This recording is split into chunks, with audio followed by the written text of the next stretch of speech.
Good morning, everyone, and welcome to Roy Branson Legacy Sabbath School. Today we have an interesting presentation about science and religion, and I'm going to let Anastasia lead us into reading and prayer and introduction. Thank you, Anastasia. Thank you, Simona. Our reading scriptures today are from the chapter of Psalm 19 and Revelation 21, 1 through 4. I'm reading from the new version of the King James English Bible. The heaven declare the glory of God, and the firmament shows his handiwork. Day unto day utters speech, and night unto night reveals knowledge. There is no speech nor language where their voice is not heard. Their line has gone out through all the earth, and their words to the end of the world. In them he has set a tabernacle for the sun, which is like a bridegroom coming out of his chamber, and rejoice like strong men to run its race. Its rising, it's from one end of heaven and the circuit to the other end, and there is nothing hidden from us. And there is nothing hidden from its heat. The law of the Lord is perfect, converting the soul. The testimony of the Lord is sure, making wise the simple. The statutes of the Lord are right, rejoicing the heart. The commandment of the Lord is pure, enlightening the eyes. The fear of the Lord is clean, enduring forever. The judgments of the Lord are true and righteous altogether. More to be desired are they than gold, yea, than much fine gold. Sweeter also than honey and the honeycomb. Moreover, by them your servant is warned, and in keeping them there is great reward. Who can understand his errors? Cleanse me from secret faults. Keep back your servant also from presumptuous sins. Let them not have dominion over. Then I shall be blameless, and I shall be innocent of great transgression. Let the words of my mouth and the meditation of my heart be acceptable in your sight, O Lord, my strength and my Redeemer. Revelation 21. And I saw a new heaven and a new earth, for the first heaven and the first earth has passed away. Also, there was no more sea. Then I, John, saw the holy city, New Jerusalem, coming down out of heaven from God, prepared as a bride adorned for her husband. And I heard a loud voice from heaven saying, Behold, the tabernacle of God is with men, and he will dwell with them, and they shall be his people. And God himself will be with them and be their God. And God will wipe away every tear from their eyes. There shall be no more death, nor sorrow, nor crying, and there shall be no more pain, for the former things have passed away. Let us pray. We come in front of you, our God, Father, Son, and Holy Spirit, at all for your greatness and your power, but mostly because of your love and your redemptive plan for us, for each one of us. We thank you, Father, for this opportunity to please help us through your Holy Spirit to learn more of that redemptive plan and your divine loving nature. Forgive us our false pride, our self-righteousness, and make us an instrument of love and peace and understanding, for we have fallen very short. We thank you so much with full hearts, mind, and soul of your marvelous creation, of you creating us, each one of us, of the Holy Spirit and the second coming of Jesus, of the promise of the new earth and everything new, of your forgiveness and healing, of the absence of pain, because here and now, Father, we suffer pain and death and a lot of distraction. So we pray that you keep us steadfast in our faith and hope, and that you bless us all. In Jesus' name we ask, our Savior. Amen.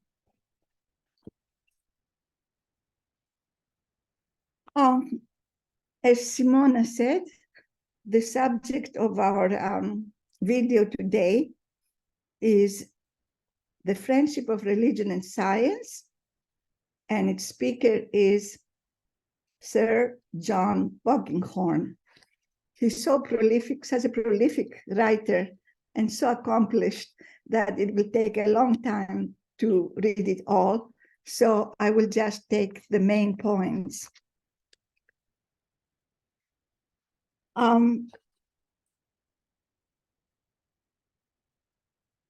Excuse me.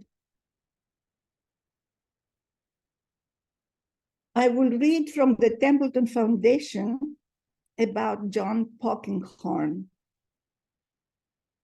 Sir Polkinghorne was a professor of theoretical physics at the University of Cambridge until 1979, when he resigned the prestigious position to pursue theological studies, entering the priesthood in 1982.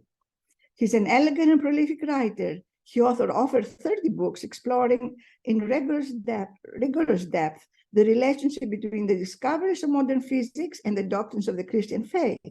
He received the Templeton Prize in 2002 in recognition of his modern and compelling treatment of theology as a complement to natural science, which, when viewed together, offer what he called a binocular vision of the truth.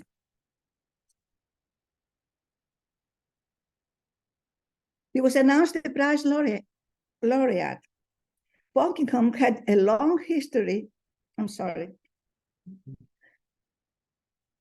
Polkinghorne looked up his vocation as a priest in the middle of his life and playing a role in the discovery of the quark, the smallest elementary particle of matter.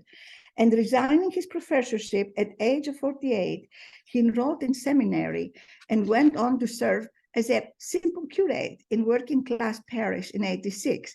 He returned to Cambridge as Dean of Trinity Hall, and in 1989, he was named President of the Queen's College, retiring in 1996. He was a Fellow of the Royal Society, and he was knighted by Queen Elizabeth in 1997. The Templeton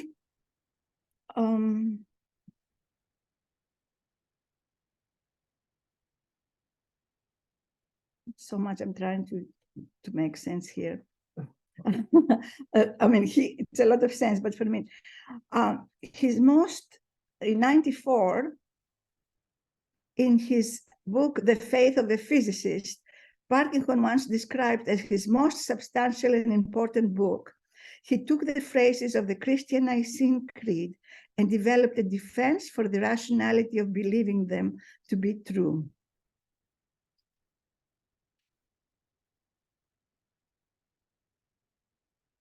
He died at the age of 90 in 2000.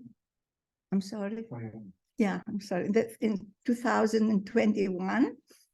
And he is considered one of the finest and best theologians of our times, while as well a scholar and a scientist.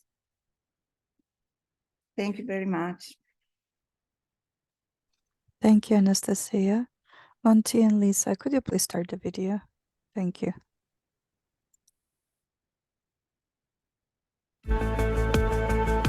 Well, joining me on the show now is Alistair McGrath from Oxford University, and he's here to talk about theologian and scientist John Polkinghorne, who died recently at the age of 90. Alistair, welcome along to the programme. Tell us a little bit, firstly, did you know John? Did you spend much time together during the course of Yes, both I did get to know him quite well. In fact, I got to know him back in 1979, and the circumstances are actually quite interesting because I was then training for ministry in the Church of England, and we heard this bombshell announcement that John Polkinghorne, a professor at Cambridge, had resigned his chair to begin training for ministry at the Church of England, and he and I were fellow students at the same institution training for ministry together. We got to know each other because both of us had interest in science and religion. So, in fact, he used to be known by some of his students as Polky Dot, not Polkinghorne, Polky Dot, because he'd quite often wear a rather snazzy polka dot tie, which I was very impressed by. That's brilliant. And so you first of all knew him obviously as a physicist. So tell us a little bit of what you know about his career up to that point before he made this rather shocking announcement he was going into the church. What was his area before that? Well, his area really was mathematical physics, and he was, I suppose, quantum theory is the easiest way of describing what he was doing. And he simply achieved eminence very, very quickly. But as he himself, once said, the problem is if you're a mathematician, you peak when you're about 45. In other words, all your best work is behind you. And I always had the sense that John felt that it was time to make a break and do something new. And actually he did that in a remarkable way. What particularly were his what was the nature of his work? What were perhaps some of the things he really contributed to when it came to theoretical physics and so on? I think there are a number of things that people will single out as being particularly important. I think that people will in effect say that he'd be very, very well remembered for developing the kind of agenda you find with Paul Dirac and people like that. And it's actually very difficult to summarize this briefly for a lay audience. But what I would say is that Polkinghorne really did establish himself as a leader in the field, developing this these themes about the mathematical representation of reality. And that, of course, is a leading theme in his writing on science and religion. But another thing which I see him picking up from this period is this very strong sense that if something is beautiful, there's a good chance it's going to be right, with scientific theory, or indeed a way of thinking about reality such as that offered by Christianity. In terms of his Christian faith, was that something he had sort of from childhood, as far as you're aware? Was it something he embraced more, as an adult? Well, John was a member of CICU, the Cambridge Intercollegiate Christian Union, and that suggests he was committed, that he would have sort of been towards the evangelical end of the spectrum. And of course, his wife, Ruth, who he met while he was at Cambridge, was also a member of the CICU. So they're both mathematicians. So obviously they formed a rather nice friendship, which of course lasted until her sad death some time ago. But I would say that John had a real commitment to the Christian faith, not just sort of nominal commitment, an active commitment. And actually, looking back at some records I came across about students at Cambridge back in the early 1950s, John would have hung out with people like Charles Coulson and others who in effect were very, very engaged in this question of how on earth you held together your science and your faith. So if you like, it's not just he was very active as a Christian, he was very concerned, how do you hold together issues of science and faith? This goes way back to the middle of the 1950s. It's interesting. So he would have been at Cambridge around the time C.S. Lewis was there as well. Do you know if their paths ever crossed, or is that? He never talked about that. I have to say that there are points when I lecture on Polkinghorne where I say I see a similarity with Lewis, and I see it in several ways. One of which is accessibility, and another is something which hasn't been made of, nothing has been said about this really. I think it's that he is actually very, very good at answering questions ordinary people were asking. But I don't think I saw any real relationship with Lewis. Certainly he read his books. At the time John was doing his physics, and really in that area, was there the sort of battle that we've seen in more recent years, the supposed contradiction between science and faith? Was that something people were talking about even back in the 50s when he was doing his science? If you talk to students at Cambridge in the 50s, they will say that the default position was that science and faith were incompatible. So there was a sense of this. Now, actually, John did mathematics as his first degree. and then switched to physics for his doctorate. So I suppose you could say as a mathematician, he was kind of in a slightly different place. But certainly the intellectual environment was that science and religion were just not things that a thinking person could hold together, which is why actually it's quite interesting. That's how John would meet up with other Christians who were scientists to try and figure out how best to do something about this. So if you like, maybe they were huddling together for intellectual warmth, but they were also trying to work out how on earth can we deal with the questions our culture is asking about the relation of science and faith. It's interesting that ultimately he felt this call to go into ministry specifically in the Anglican Church. Many people might have felt you're best off sort of staying within the scientific community and making your influence there rather than sort of moving out into essentially pastoral ministry and all the duties that are involved with an Anglican parish. So what was behind his reasoning for doing that?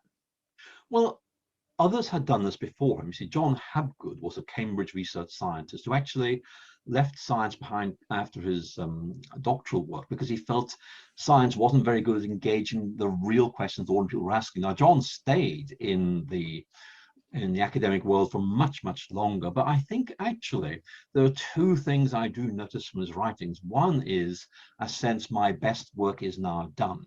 Why not go out on a high? But also this sense that he felt he had something that he could offer in a different field. In other words, he thought a lot about science and religion.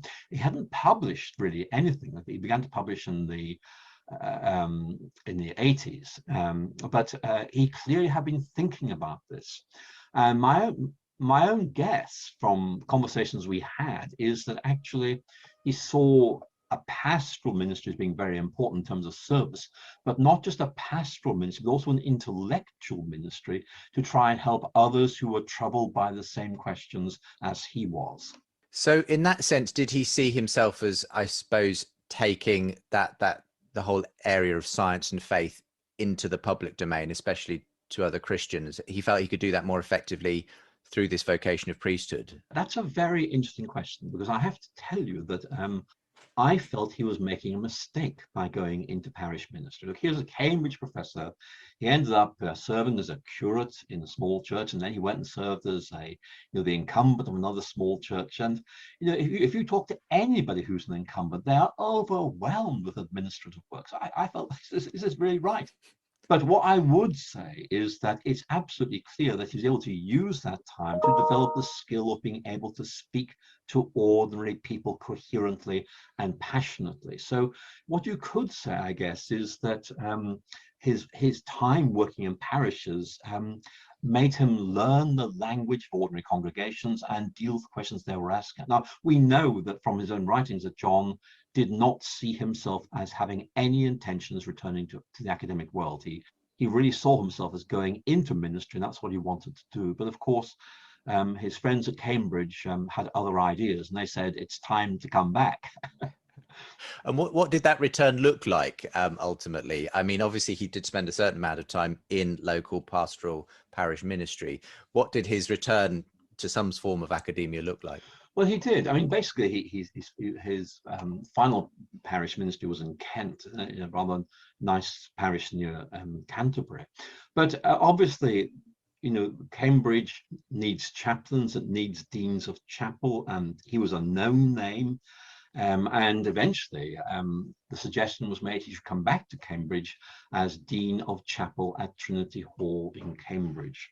So after a couple of years in parish ministry in 1986, he went back to Trinity Hall. And he went back, I have to say, to do a role which would have involved more interaction with students than with ordinary people.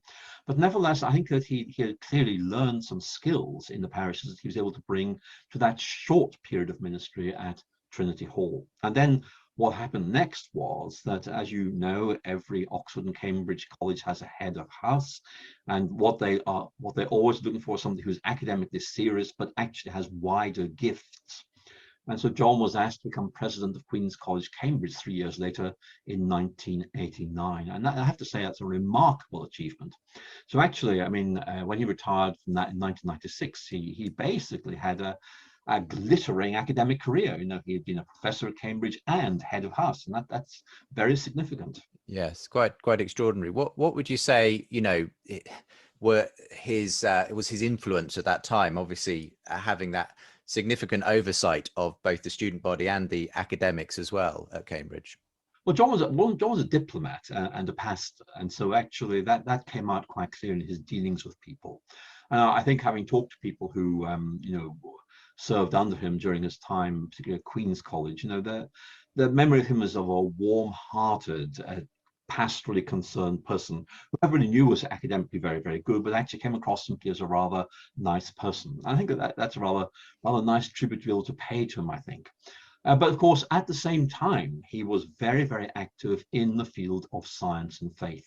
And I would say that by 1990, he was the go-to person. In effect, if you want to talk to somebody serious about science and faith, he was the person you would ask. And I think there were two things that really came out very, very clearly. One was that he had this very accessible speaking style. Now, that may, again, be the result of his time in parish ministry, where he learned you had to speak in a certain way. But it was also, I think, he almost intuitively knew the questions people wanted to talk about and had answers for them, which I assume he had worked through himself, both in his time as a student and then, of course, in parish ministry. So he was a very, very able person. The other thing to say, of course, is that John was very orthodox as a Christian theologian. And in the field of science and religion, you had other people like Ian Barber in the States or Arthur Peacock here in the UK, who actually were much more liberal in their approach to theology. And John felt, in effect, he was traditional. He believed in the incarnation, he believed in the Trinity, he was very, very clear about the importance of the Bible, and he could see ways of weaving these all together in terms of science and faith. So there's a sense in which an awful lot of people trusted him because they felt, this man is on the same page as me, I can listen to him. Yes, absolutely. And when it came to the ways he put that across to a lay audience and to his scientific peers, how did he put the science and faith together? So when the person, I don't know, sitting around the high table at Cambridge would say, John, how can you, as a man of science, possibly believe that a man came back from from death to life in the resurrection? I mean, what sort of an answer would you expect John to have given at that point? I haven't heard him answer that question, I have to say, but he does touch on it in some of his books. And basically his argument is, look, you cannot actually predetermine what history is, what did happen. You have to kind of figure out what was going on. But his basic approach, which I think is very, very sensible and very, very accessible, is to say, look, science and Christianity are different ways of trying to make sense of our world. They do it in different ways, but actually they're doing the same job, and there are points of overlap between them, and you welcome these points of overlap, but nevertheless you retain the distinctiveness of both science and Christianity. I think for me, one of the really important things here is that there's been some research work done which shows very, very clearly that when people are trying to work out whether science and faith are compatible or not, they tend not to think about the ideas on their own. They tend to think of people who manage to hold them together. And they'll say, well, look, if he or she can do it, I can do it too. And of course, John Polkinghorne, if you like, was a living exemplar of somebody who was able to hold these together. And people would say, well, look, he's intelligent, he did it, maybe I can do it as well.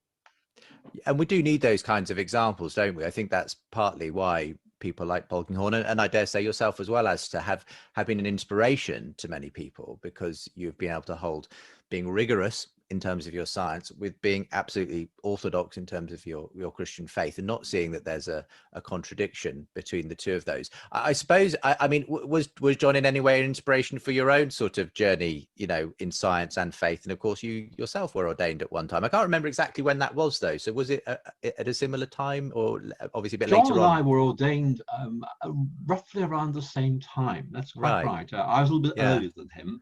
Okay.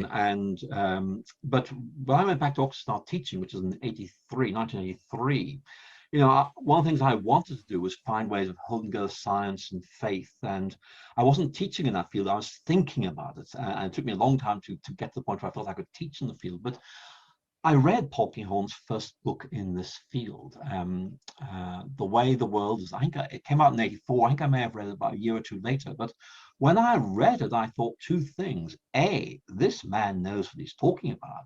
And B, he writes so clearly. I just thought, if this guy keeps going, and he did, of course, he published rather a lot of books. I just thought this is very significant. And in fact, just checking my own books in response to thinking about John, I quote him a lot, I have to say. And the reason I quote him a lot is because he's so good, so accessible. He's the kind of person who gives you a beautiful quote you can put into a book, and it kind of way it lightens up the text a lot.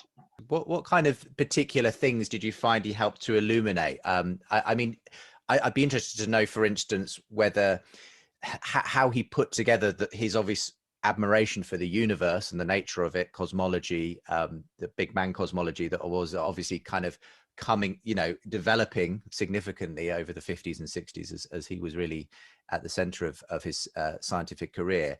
Did he see that in some ways connecting strongly with a God hypothesis? What was the way he put things together in that sense? John's approach was that of a scientist rather than a theologian. And so if you're a scientist, you're saying, what is the theory that actually makes most sense of things? You might use criteria like simplicity or comprehensiveness. And one of the things that John would regularly say, both in his talks, but also in his published writings, is that an orthodox Trinitarian faith gives you this way of looking at the world, which actually fits all these things in. It's intelligible, it's comprehensive. And for Polkinghorne, this was just a very important resonance between Christianity and the way the world is. He uses the word congruence a lot. If you like, the world is congruent with what Christianity thinks it ought to be. I tend to use the word resonance more, but that's because I come from a different form of science than he does. But nevertheless, he's absolutely right, and he really developed that point. Another thing he said, which is really helpful, is that science raises a lot of questions it can't answer using its own methods. And he therefore would in effect say that we have an opportunity here to show how Christianity can answer these questions, which are rightly asked by science, but actually they can't answer by themselves. So he was very much in terms someone who invited scientists to think about the limits of their own disciplines. And you say he was also invested in the idea of the beauty of science, in the sense of the beauty of the theories, that explain the universe. He evidently felt there was some congruence between this beauty and the idea of a God who creates in beautiful ways. I think that's right. I think one of my concerns has always been that certain forms of science are very, very rationalist. It's all very interesting, but it's a bit dull. And what do you do with the beauty of the world? And John found a way of doing that. And actually, it's really drawing on this idea that beauty is an indication of truth in a deeper sense of the word. And actually, I welcomed that, because I've always been concerned that science often presents itself as a very abstract, very dry, very arid, very reductionist view of the world. And John found a way around that. And actually, his Christian faith gave him a framework to be able to celebrate and interpret the beauty of the world. You've been involved in a few debates with other atheist scientists over the years yourself, Alistair. What was John's approach? Did he kind of go in for sort of invitations to debate people? What was his sort of the way that he tended to do dialogue and so on? John is much more a person who tends to write about his own views, engaging in dialogue with other people. I don't think he saw himself as a debater. I think that debate is not always the most academically satisfying form of things. Very often you find that the person you're arguing with just doesn't want to engage you, and it's very, very frustrating. I think John felt that a positive, constructive articulation of the Christian faith in many ways was its best defense. And that actually may be part of his legacy, that as I read his books, I see this constant returning to basically saying, here's what Christianity is, here's the difference it makes, here's why it's so interesting to a scientist. And he does criticize people who kind of adopt a very reductionist atheist approach. But actually that is incidental, that the main thrust is, here's Christianity, it is so good in this way. He was knighted, I think, in 1997. What was that? What particular services was that he was being recognized for? Well, I think he actually did a lot of public service alongside his role as an academic and various things. He served on various committees in public life. He served also as a trustee of some very significant charities. And I think that basically there was a very, very clear case for rewarding him in some way. But of course, we never called him Sir John, because if you're an Anglican clergyman, you just don't do that, okay? Well, and there were other accolades, obviously, down the line. He won the Templeton Prize as well in the early 2000s. What though now, as we look back on his life and give thanks for it, what would you say are the things that will continue to inspire people, that will continue to influence people from the things he did and said and wrote in his own lifetime? Well, let me mention two, if I may. I'm not going to single out particular books, but two themes that I have noted and appreciated in his writings. One is that he's not a polemicist. He is, in effect, a very clear writer who is, in effect, saying, let me tell you the way it is. And actually, we can all learn from that. You know, that actually very often the best defense of something is not to shoot down your opponents, but is rather to say is, here is what it is. And I think I've learned from that. But the other thing, which I think is very important, is that this man obviously understood people. That actually, you know, I guess this is due to his parish ministry, but certainly he knew the questions ordinary people, ordinary Christian believers were asking, and he answered them in terms they could understand. He scratched where they itched. And that's the mark of someone who has, in effect, taken other people very, very seriously and said, here's what I've found helpful. Does this help you? And I think that's a mark of someone who, in effect, takes other people very seriously indeed. Well, let's hope that, I'm sure it already has, but let's hope that many more people take up that mantle of putting science and faith together in the gracious way that John did. You've written kindly a tribute to John for Premier Christianity magazine. I will leave a link to that with today's show so that people can go and read it there as well. There's some other exciting news on the horizon, though, before you leave me, Alistair, which is that we're going to be beginning a new C.S. Lewis podcast that you're the regular contributor to soon. It is due to start on Monday, the 29th of March. And that's one recorded with our own Ruth Jackson on a regular basis. We've actually had this waiting in the wings for a little time. Coronavirus sort of put it in the on the back burner for a while, but we're really looking forward to this. Because there are obviously a number of podcasts out there that deal with C.S. Lewis in some ways. This is the first time really, though, that we've got sort of Alistair McGrath, one of the key people on C.S. Lewis, sort of sitting down regularly with us to talk through his life and faith. I'm really looking forward to that. What do you hope people will gain from if they're able to tune in and download the podcast over the next few months? I hope they'll just come away feeling, hey, C.S. Lewis is really interesting. I need to go and read this guy. And if that happens, I will be so pleased. Absolutely. Well, I've had the pleasure of being able to listen to some of the episodes in advance, and they really are worth listening to. If you want a sort of an in-depth piece, but also very accessible on C.S. Lewis, then do tune in for that. We'll make sure there are details from today's show as well, where you can go and get yourself registered so you can make sure you don't miss a thing. For now, Alistair, thank you very much for being with me and for sharing your thoughts and memories of John Polkinghorne. For now, thank you very much, and we'll see you next time. Thank you. Bye-bye.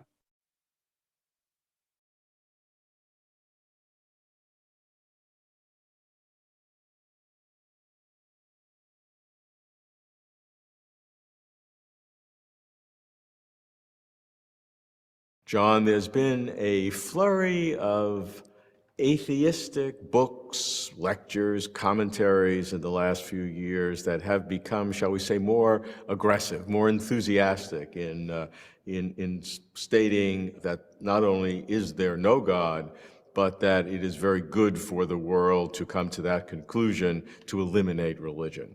First of all, how do you see this new atheism? Well, I see it as being relentlessly polemical. It really is not, I think, engaging with the issues. It's strong on assertion, it's strong on trying to create an image of religion without respect either to religious practice or religious thinking in any serious way. For example, The God Delusion is an extraordinary book. I haven't read a serious review of it which hasn't said this book has serious defects. And the principal defect is that it's strong on assertion and very weak on argument. There are arguments in support of theological belief in the existence of God. I can understand that people don't necessarily find those arguments convincing, but they don't answer them by neglecting them, pretending that they're not there. They don't answer them by unfair polemical techniques. For example, Dawkins devotes a great deal of space in The God Delusion to talking about the terrible things that religious people have done, crusades, inquisitions. And of course that's part of the story, and we should acknowledge that, be penitent and regretful for it. But then to take Hitler and Stalin and Pol Pot and just dismiss them on a couple of pages is not really relevant to the issue, it seems to me just dishonest. What we're seeing in these terrible events is the flaw in human nature rather than a necessary flaw in religious people. I think that's just unfair and dishonest. I think we can divide their arguments into two categories. The first category, as you've said, is a demonstration that the history of religion has been significantly detrimental for human existence, that its deficits are far more than its benefits, and that indeed huge numbers of people have suffered because of religion. That is not a philosophical argument. It's an argument based upon results. Assuming that even to be true, what would be the significance of that? Well, if it were true, we have to take that very seriously. I don't think that has been demonstrated. Of course, as I say, religion has done terrible things. Religion has also done a great many things of the greatest benefit. It's been the source of a great deal of art.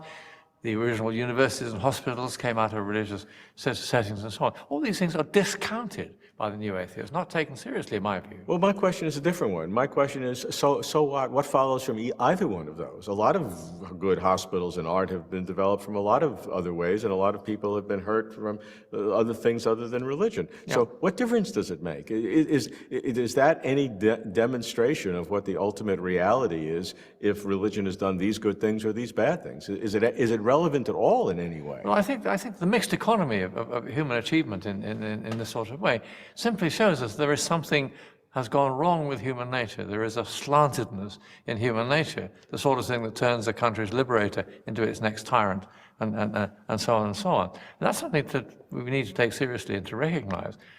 And the religious diagnosis of that is that is what is called sin, and sin essentially is refusal to accept that we are creatures, to believe that we can do it our way, that we don't need the grace of God to help us in trying to do what is right. And I think that is actually a serious mistake to make. Second approach is a scientific one, and that says that by adding the necessity of God, you're creating a God of the gaps, that it's a pessimistic view of science, that science certainly cannot answer all the questions, but it has been progressing more and more and more, and ultimately will be able to answer all the questions of any significance about existence. Well, I think it's totally absurd and unjustified to think that science really can answer every serious question about existence. Science has purchased its very great success, and of course as a scientist I want to take it absolutely seriously, purchased its very great success by the modesty of its ambition. Essentially, it only asks one question about the world, the question of process, the question of how things happen. And it brackets out questions of meaning and value and purpose. But those are questions that we know are meaningful and are necessary to ask. And I think it is absurd to think science describes a lunar landscape populated by people who are seen simply as replicating information processing systems.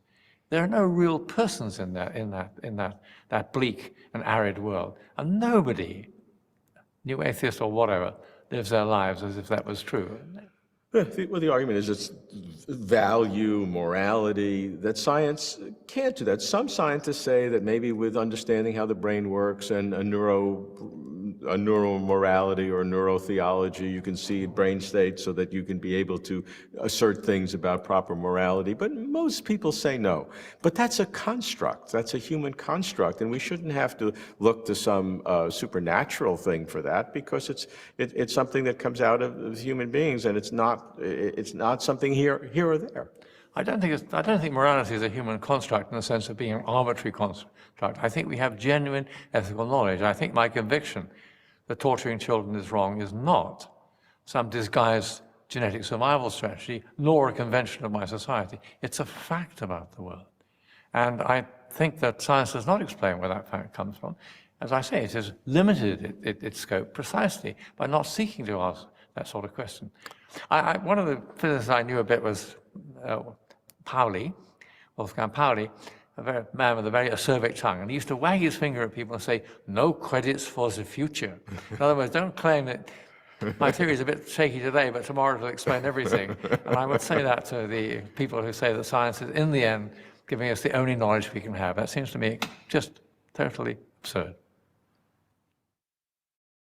John, when I speak to physicists or philosophers or theologians about how science and religion relate to each other, everyone always describes how different they are in terms of their areas of approach and their methodologies. You've talked about similarities. Almost nobody else does. What are some of them? Well, I think the main similarity is that both science and religion are seeking truthful understanding and trying to find it through motivated beliefs. In other words, we're looking at some form of evidence to motivate the beliefs.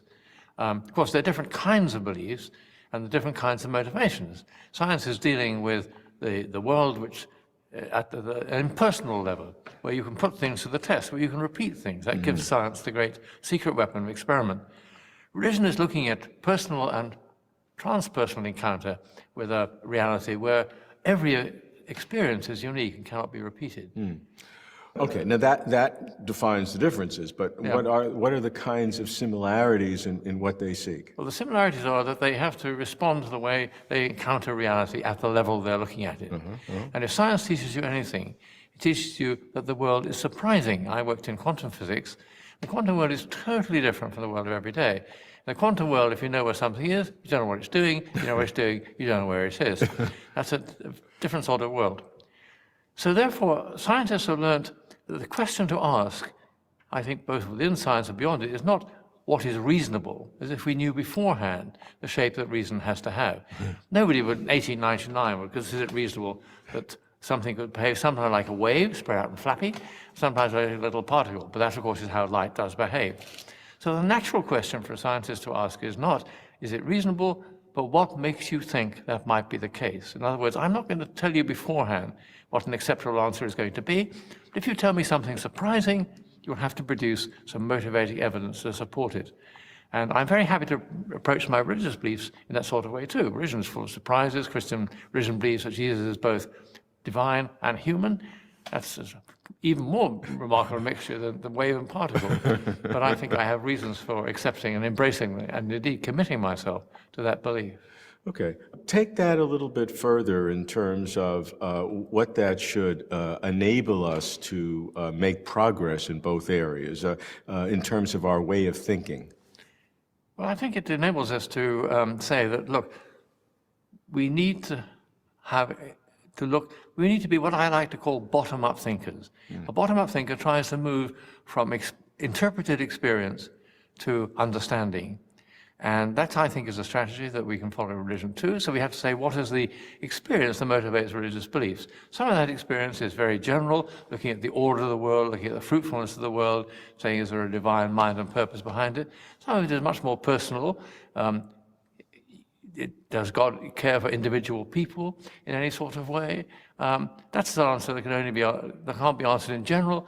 You have to approach that at a much more personal level of engagement. So science would say, though, indeed there are surprises in science, Right. but then you can put those surprises to the test and get objective proof, demonstrable and repeated, of those surprises, so then it may still seem counterintuitive, but it is repeated so often and that there is universal acceptance. Whereas religion, you can never achieve that. In fact, on a universal basis across culture, you have continuing differences that cannot be resolved. Well, science is lucky in having recourse to experiment, and that does help it to get very often intersubjective agreement about things. If you don't believe me, try it for yourself, so to speak. Yeah. But there's a whole realm of human encounter, not just religious encounter, but encounter at every sort of personal level, where we don't have that power of repetition. Nevertheless, we do have a power to reach understanding and truth which is reasonable to commit ourselves to. I mean, just think about the relationship between persons. Are you really my friend? If I try and set little traps to establish, I'll destroy the possibility of friendship. It has to be based upon trust. But my belief that you're my friend is not an unmotivated belief. And similarly, take our aesthetic experience. Bach's Mass in B minor, I think, is one of the greatest works of art. I can't prove that, and I can listen to the the Mass in B minor several times and persuade you to do so. I can't force you to see it as a great work of art. Nevertheless, if we were to write out everything that in our experience that can't be repeated, as if it was of really no value or interest, it would be an extraordinarily diminished life that we're living. It would be a sort of lunar landscape. It would have replicating information processing systems in it, but it would have no persons in it. Personal knowledge is inevitably more elusive, but also much more profound and important than repeatable impersonal knowledge. So let's follow the analogy. I love Bach's Mass in B minor, but it's not my favorite piece. Maybe Beethoven's Missa Solemnis or Mahler's Second Symphony. Okay, yeah. So we have different views on that, but in music, that's quite harmonious. Yes. But if you believe that Jesus is God, and I believe in the Buddha, Right. or some Hindu god, that's not the same thing. That's quite incompatible. Well, I don't think it's quite incompatible. It certainly poses very severe problems. I think one of the biggest challenges to religious belief today is this fact that there are people of very different faith traditions. They're obviously speaking about the same form of human experience, of encounter with something you might say the spiritual dimension of reality. That's the case. But they say such different things about it. Yes. Not just about the status of Buddha or the status of Jesus, but things like, what about the human person? The Abrahamic faiths all see the human person as of unique and continuing significance. Correct. Our Hindu friends see the person as, in some sense, recycled through reincarnation. Our Buddhist friends, if I understand them right, see the person as ultimately an illusion of which to seek release.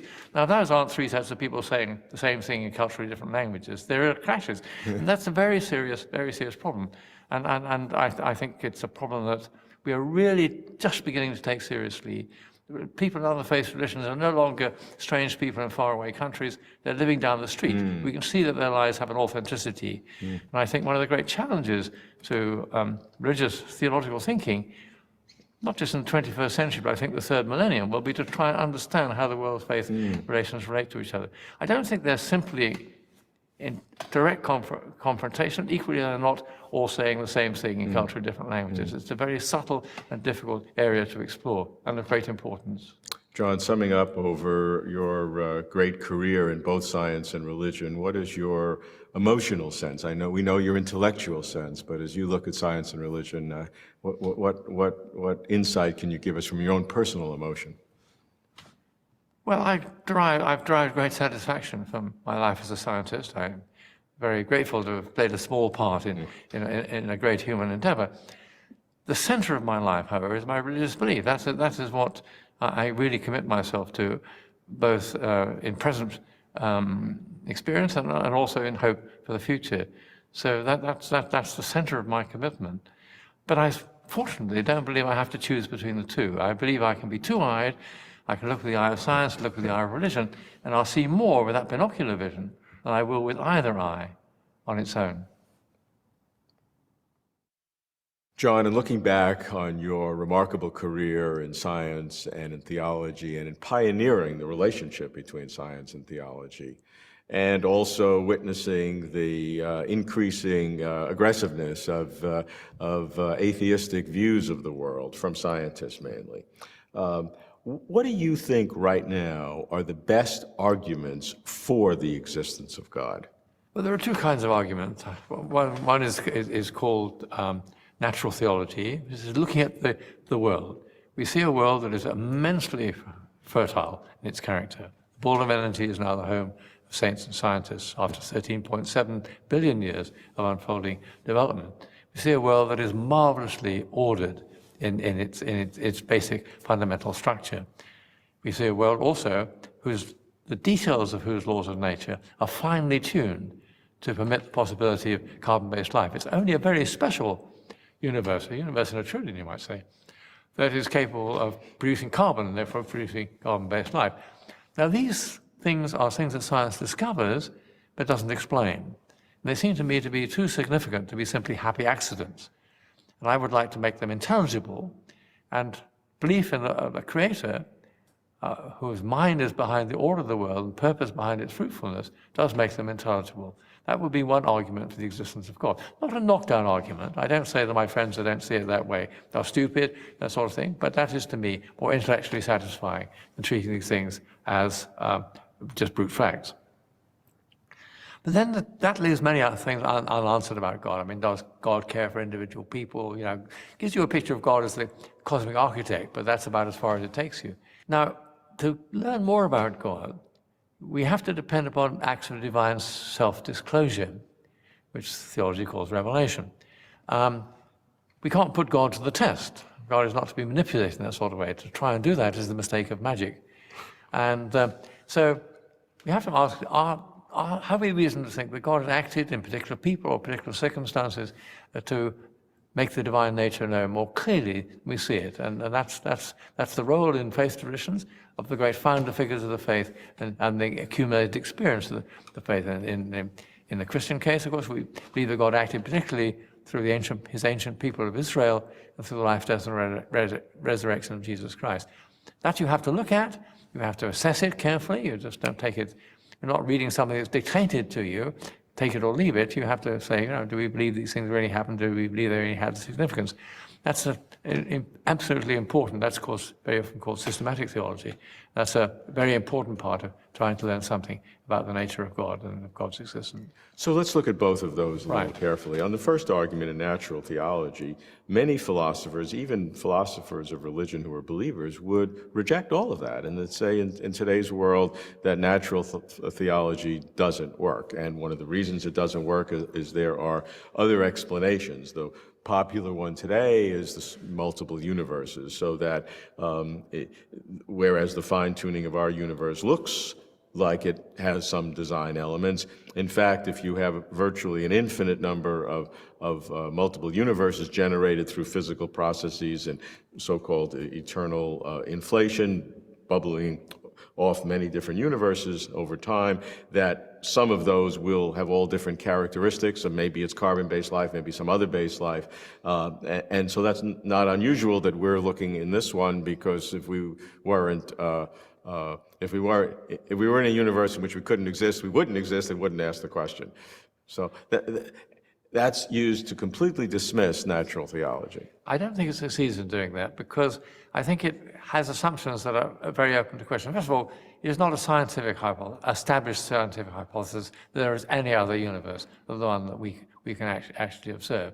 And even if there were an infinite array of those universes, it doesn't follow that any desirable property, like being able to produce carbon-based life, will be present even in an infinite array.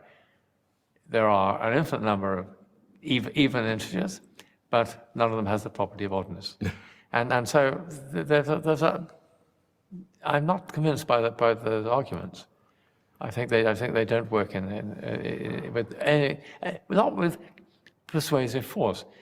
Also, the multiverse argument simply, I think, serves one explanatory purpose. It explains away the particular fine-tuned character of our universe. Believing in the existence of a creator does much more explanatory work than that. Not only explains the order of the world and its fruitfulness, it also explains, in my view, the origin of our ethical knowledge as intimations of God's good and perfect will. It explains our aesthetic experiences as a sharing of the Creator's joy in creation. Of course, it also explains the, I think, well-documented, if perplexingly varied, human encounter with spiritual reality. So there's a sort of cumulative case for theism, which I don't think is reflected on the multiverse side of things. John, I've been talking to many physicists and cosmologists about the nature of time, comparing time in general relativity versus in quantum mechanics, and the general feeling among most is that time is an emergent quality, is not fundamental. It may be real, but it is derivative of other things. And indeed, some say, perhaps even a growing number, that time is an illusion. How do you look at it first as a physicist? Well, as a physicist, I think there is no reason to deny the reality of time. Some people think that special relativity, for example, has put that in doubt. Different observers judge simultaneity in different ways. If observer number one thinks that events A and B are the same time, observer number two, that B is before A, number 3, A is before B, you say, well, gosh, time must be therefore an illusion in that sense, and the real reality is the whole of space and time taken together. I think that's a mistaken argument. It's a mistaken argument because no observer has knowledge of a distant event or the simultaneity of different events until they are unambiguously in that observer's past, in the past light cones, we say in the trade. And therefore, that argument which is entirely focused on the way observers describe the past, organize their description of the past, cannot establish the reality of the awaiting future. So I don't think the block universe, this total package deal of space and time together, is correct. I think we live in a world of unfolding becoming. I think that is perfectly consistent with all that science can tell us about it. Well, certainly the challenge is relativity, because in quantum mechanics, time is, at least at this level of understanding, an absolute quantity. Absolutely, so yes. in quantum mechanics, it's dominant. So, that's the argument, that those who are trained in quantum mechanics would favor time, those who are more relativity would favor time being more derived. But although people who try to now build quantum gravity, bringing the two together, many are feeling that time has to drop out of those equations. Well, I think we have to be careful. I mean, the problem of quantum gravity is a very severe and difficult problem. There are very interesting ideas. String theory is one, of course, the most interesting, highly speculative. It tries to guess how nature behaves on a scale of 16 orders of magnitude. That's to say 10,000 million times smaller than anything in which we have direct experience. That's a very bold adventure. So I think we have to be careful about the quantum gravity. We'll wait and see about that. It's quite possible that space and time in some sense emerge from some more basic structure. I don't know the answer to that, and nobody, I think, knows the answer to that. If that were true, if space and time emerged from something more fundamental, what would that do to the fundamental nature of time? I don't think it would remove the fundamental nature of time. I mean, after all, matter and energy emerge in the same sort of thing. We don't think that they're illusions. We're not made of illusions ourselves. It would be a very interesting scientific development, but I don't think it denies the reality of time. In trying to understand time, the physics and the cosmology is certainly the dominant scientific approach. And we can talk about the psychology of time. Psychologists do that. Right. But that's perhaps our perceptions and doesn't, of course, yes. doesn't define internal reality. But another way to look at this would be from a theological point of view, particularly from the concept of God. And if there is a God, how does God experience time, if at all? And there are radically different views on that. The classic one being that for God to be perfect, God cannot have moved away from the past and can't be in a position of anticipating the future. So God has to encompass past, future, present, everything in one big, bold vision. And because to do other than that, God would not be perfect. I think you have a different view. I do have a different view. That's right. The classical view was that God saw the whole of creation all at once. In other words, actually, in scientific terms, God saw the block universe, the space-time continuum, in that sense. That was very powerful, and people like Aquinas worked it out. But I don't think that's right. I think we live in a world of true becoming. That is to say that the future is not there already waiting for us. We make it or help to make it as we go along. And if that's correct about the nature of the world, I think it's also obviously theologically correct that God knows things truly. That's to say, knows them as they actually are. And that means, I think, that God will not only know in an unfolding universe, not only know that events are successive, but will know them according to their natures, which means that God will know them in their succession. If that's the case, then there must be a genuine engagement of God with time. Of course, God is not enthralled to time in the way that we creatures are. We can't escape from time and the unfolding of time. There must be a timeless, eternal, unchanging aspect of God, God's steadfast faithfulness and so on. But I believe that when God brought into being a universe endowed with time, endowed with becoming, God, as an act of divine self-limitation in a way, chose to know that world according to its nature in its becomingness. Therefore, I think that God, even God, does not yet know the future. And that's not an imperfection in God. God knows everything that can be known, but the future is not yet there to be known.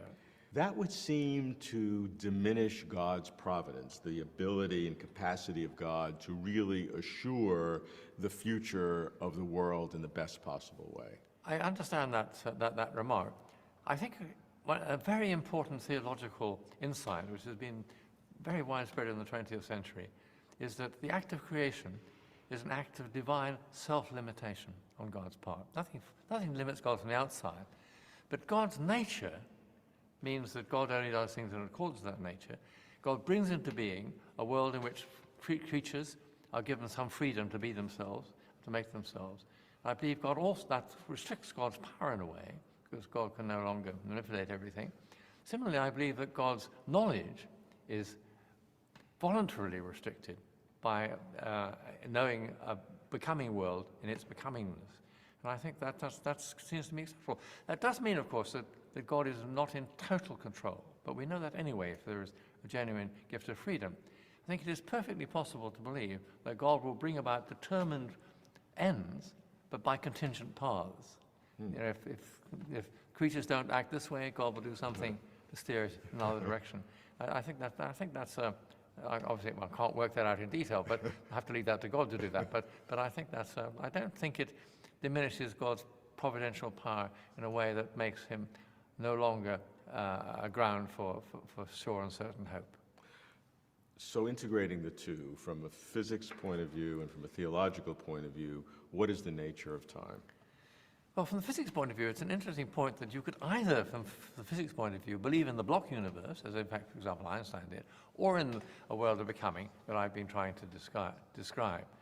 And that tells us that physics by itself, though it constrains how we think about time, does not totally determine how we think about time.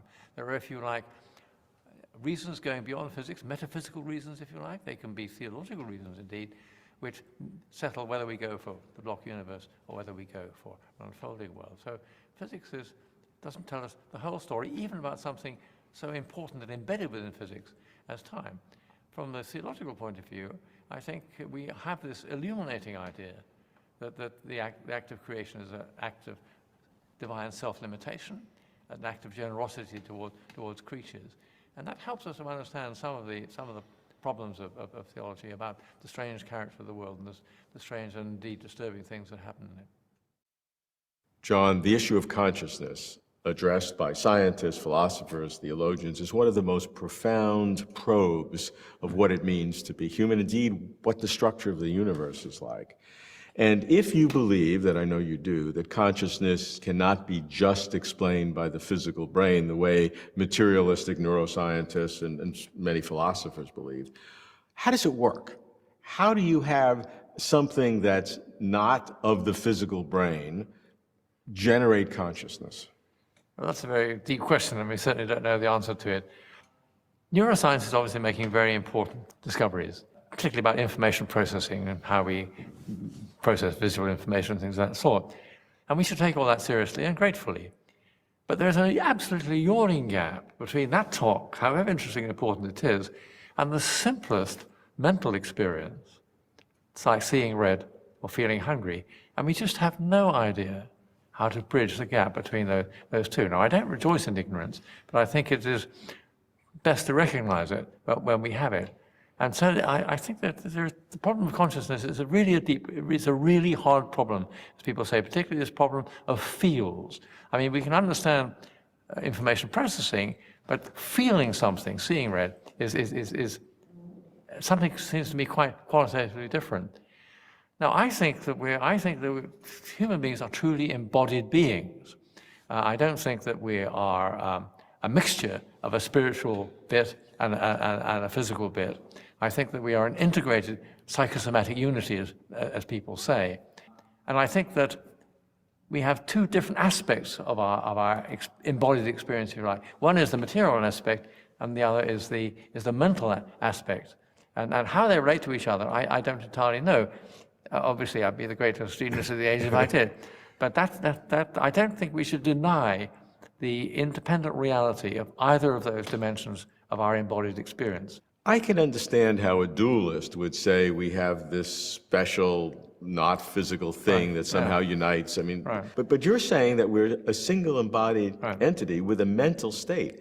I don't know what that mental state is if it's not the product of the physical brain. But it's clearly connected with the physical brain. If I hit you on the head with a hammer, that'll establish the point. That doesn't do your mental processes much good. But I don't think we have proved the absolute identity of mental thoughts with neural firing. They're correlated clearly, and we need that neural substrate in order to be the sort of people that we are. But to say that means that my experiences of love and beauty are simply elaborate patterns of firings of neurons is something that is not established, and also very difficult to understand how it could be established. Certainly difficult to understand, but I'm trying to understand, even in principle, if you don't have another substance, non-physical substance, how you have something special about a mental state if you eliminate the possibility of another substance. Well, we do know from very, very simple examples that when you have systems of great complexity, things can emerge from that complexity that you wouldn't have guessed at the level of just the bits and pieces that make them up. Now, I'm waving my hands when I appeal to that, but I'm waving them, I think, in a sensible direction. And I think that our mental experiences are, in that sense, emergent from the physical complexity. I mean, of course, the human brain is far and away the most complicated physical system anywhere in the universe, as far as we know. And I think there's a connection between the two.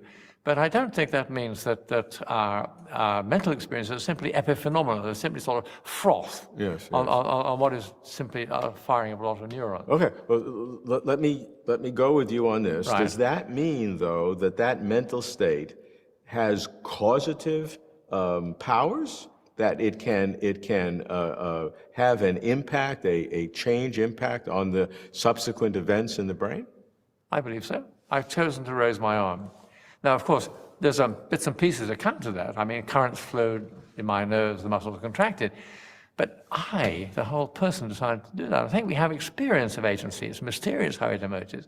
But I think we don't make progress by chopping off things that we don't understand and denying things which are absolutely basic to our experience. If you think that thought is simply neurons firing away, almost like a sort of computer made of meat in some sort of sense, what does that do for rationality, quite apart from our experience of moral responsibility and freedom?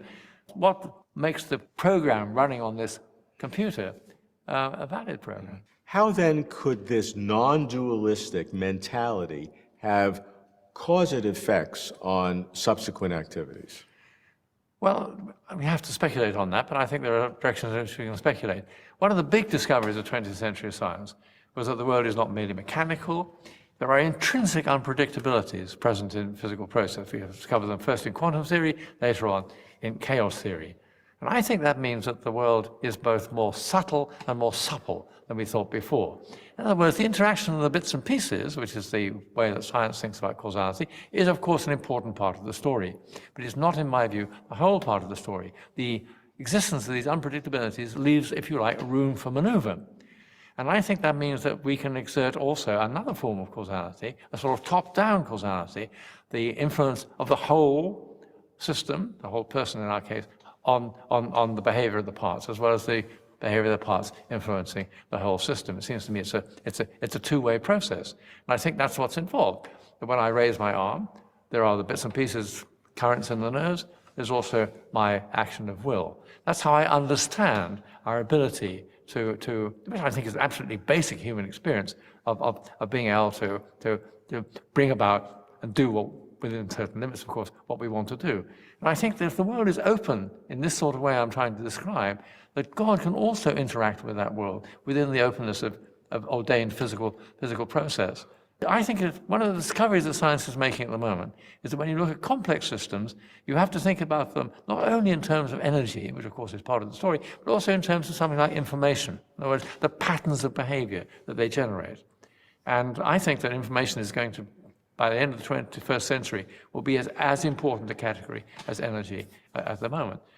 And that is a move in the direction of this accommodating top-down causality, because information is a holistic property of the whole system. And so in that way, that God could intervene in human lives, even though we are not creatures with two different kinds of substances, but only one. Well, I wouldn't like to use the word intervene, because that gives the impression of God pulling the strings or poking in a finger, but God can influence, interact with unfolding processes, including human processes. John, when religions in general and Christianity in specific talks about eschatology, life after death, the resurrection, obviously it's only in the most general terms, but I really want to figure out how much we can really speculate in an intelligent way about this, because if it doesn't work and there are internal contradictions, maybe the whole thing doesn't work. So I want to push it. I want to push it and see what it means. So if we're talking about an afterlife, what will it mean for us as individual personalities? I think that's a very important question to pursue. Because if it isn't coherent, it can't be a coherent hope. That's clear. If you start thinking about these things, you soon see that you are going to have to satisfy, if there is a destiny beyond death, two criteria, one of continuity and one of discontinuity. Continuity says it must be Abraham, Isaac, and Jacob, whoever it is, who live again in kingdom, not just new characters given the old names for old time's sake. So what could be the carrier of continuity between life in this world and life beyond death? The traditional answer has been the human soul. That's usually been thought of platonically as a sort of spiritual substance that's separated at death. And I think we can't... Immortal, can't be destroyed. Or... maybe immortal, maybe is preserved. I think we can't think of human beings in that way. We are, I think, package deals, psychosomatic unities. So have we lost the idea of the soul? Well, I don't think we have, but we have to reconceive it. The soul is presumably the real me, and it's almost as difficult to know what the real me is in this life as it might be beyond it. Here am I, elderly academic. Here's that schoolboy with the shock of black hair in the school photograph of 18 years ago. What makes me the same as him? You might think it's material continuity, but that's an illusion, because the atoms that make up our bodies are changing all the time. I'm atomically distinct from that schoolboy. So what makes me the same? I think, in some sense, it is the pattern in which those atoms are formed. Pattern that carries things like my memories and things of that nature. That's the continuity. It's the information pattern carried by my body at any one instant, which I believe is the soul. Now, when I die, of course, that soul that pattern will dissolve. But I believe it is perfectly coherent to believe that the faithful God, who is the only ground, in my view, of a hope of destiny beyond death, the faithful God will remember the pattern that is me, hold it in the divine memory. Now, that isn't my life after death, because I need to be embodied if I'm to be truly human. So the Christian hope is not spiritual survival, but death and resurrection. And so God will re-embody that pattern in a new environment of God's choosing. That's where the discontinuity comes in, because there's no point in re-embodying me if I'm going to die again. So it has to be a different kind of matter in which I'm embodied. And that is, I believe, the matter of the new creation. Okay, let's look at some of the pieces here. If this information pattern that is in the mind of God that's being remembered after our death, that's not conscious, that's not living, it has to be re-embodied. In my view, yes. So after we die, there's no consciousness, no existence until when there's a resurrection. Yes, it's possible, of course, since the time of the world to come and the time of this world are distinct, it's possible that we go from one to the other at the moment of death. But there might be an intervening period. And that was very extensively discussed over the centuries. Soul sleep was the way that was often spoken about. So there would not be a fully human life. If you're just held as a pattern in the mind of God, that's not a fully human life. And whether that's conscious or not, you think it's probably not conscious, but you're not sure. I'm not sure. Wait and see, I think is the answer. But that's a separate question, really. Okay. Now, here's a problem that I face. I can go with you that our lives are an information pattern in the mind of God, and then there's a resurrection, and God re-embodies that, and we come back to ourselves. But if God could do that for one, he can do that multiple times. It's the same pattern. I mean, you just reproduce it, just like you're reproducing, copying a hard drive on a computer, maybe a little more complicated. And now suddenly you have, 50 John Polkinghornes, and, maybe only 3 or 4 Robert Kuhns, and, who's me? Well, God doesn't do stupid things. And I think just to reproduce clones of people would be a stupid. What would be the point of it? Well, So only God has the power to do this. And I think God will use that power in accordance with the divine nature. That's to say, we'll use it responsibly, if I may use that language, and won't create lots of clones. I'm puzzled. I know a lot of philosophers that talk about the person are worried about this question of doppelgangers and things of that nature, but I think it's a foolish worry. If you believe the only power to do that is the divine power, which will always be used suitably and properly. The question is, could God do that if God had that power? And here's the problem. If God could do that, in principle, that would seem to add some incoherence to the whole picture, because it's impossible to have multiple states of our individual personality. Things are exactly the same and distinct. That's a contradiction. You have to understand what is meant by saying that God is almighty. It doesn't mean that God can do absolutely anything. The rational God cannot decree that 2 + 2 = 5. God can do anything that is in accordance with the divine will. That is to say, in accordance with the divine nature. God is not restrained from the outside, but God is internally constrained by the consistency of the divine nature. I'm suggesting that a tiny part of that consistency is that God will not foolishly reproduce clones of people. Okay, but whatever it is, if you believe in the resurrection, it's going to be pretty good, right? I believe so, yes. Something to look forward to. This UCSD TV program is a presentation of University of California Television for educational and non-commercial use only. Thank you very much. And I'm frozen. We take a 10-minute break. We will be back at 11:57. Thank you. So we have had a series of kind of interviews that related to a variety of topics on religion and science, and I found that them to be very rich. I think even one of them would be sufficient for a discussion. There are so many different topics that have been covered in these interviews. And they were very, I think, close to our own understanding and beliefs in terms of what we believe of the nature of God and how science and religion, talk to each other and differ and are the same in some ways. And I'm going to now give it over to Monty. Thank you, Simona. And I'm going to go to our first person in the queue, and that's Anastasia. Well, I'm sorry. It's only because no one else. I don't want to be the first, but thank you so much, everyone. Of course, his philosophy, it's a music in my ears. What I loved, and I hadn't thought of that. I had thought, but I hadn't expressed it. I didn't know how. Was that God has limitations only because of his divine nature, and that's so reassuring.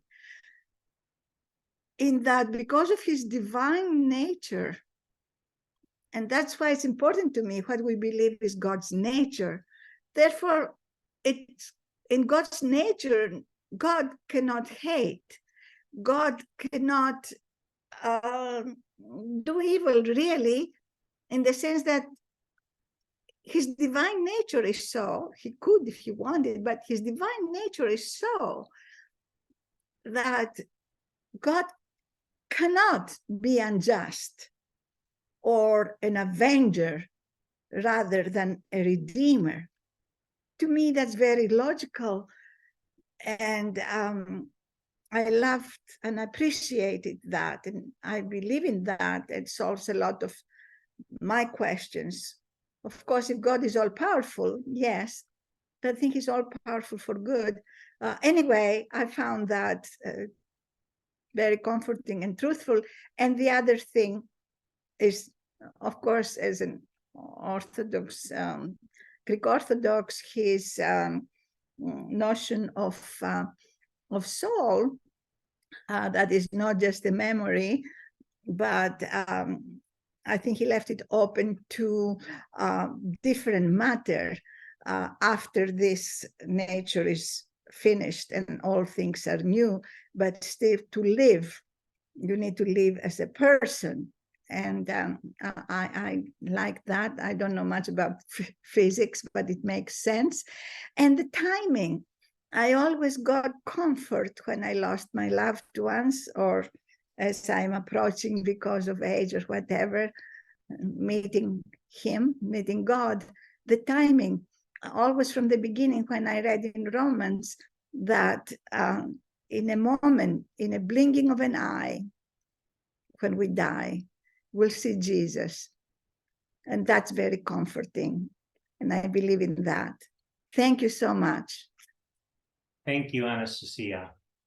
So I don't have another hand up yet, so I'm going to pose a question to the group related to something that he said. I appreciated his description of the pattern of the matter, and God remembering that. I'm wondering if anyone in the group heard him answering my question related to that, is the difference between the pattern, the status of the pattern before sin occurring, and the pattern afterward, where, at least the way I think of it, that the after is where sin isn't happening. So something's different there. And of course, a lot, one way of thinking about why do we have sin in the world now, pain, theodicy, that whole thing, is that there's free will, and free will results in this happening. So does that mean when the pattern comes next, there's no free will? Or is something else changed? I didn't hear him address that, but I'm wondering if anyone else did.